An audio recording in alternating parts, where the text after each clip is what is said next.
Hello everyone and welcome back to another video. Today I'll be having a quick look over the newly released teaser image for Subnautica 2 and the statement that released alongside it from Unknown Worlds in regards to the situation with Crafton. The building appears to have storage containers of some kind, which I assume are decorative, but they could easily be a new type of box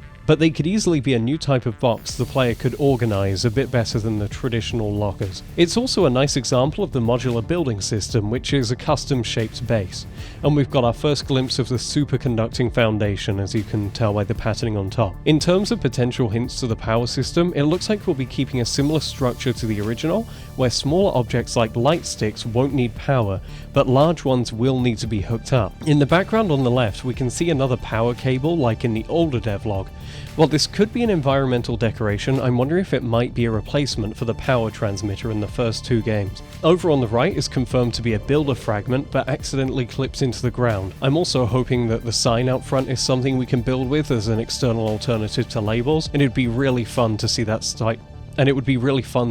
type of stuff built off, especially in a multiplayer scenario where you wouldn't necessarily know everything that's been built off by heart. Outside of those basics though, there isn't much to this image, and it feels like either a test area exclusive to this image, similar to the islands showcased in the previous devlog that don't exist, or at the very least a purposefully empty part of the main map.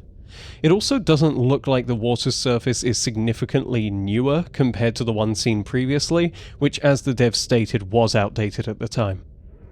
Now for the controversial bit, a letter to our community. Right off the bat, I want to address some of the rumours that have been going around. First off, the entire dev team hasn't been fired. Secondly, the people that were replaced were primarily known for their work on the first two games, and weren't directly hands-on with Subnautica 2.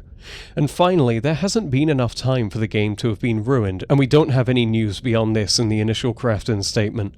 We already know that Unknown Worlds have always been community focused, and that the early access process is an integral part of the Subnautica series.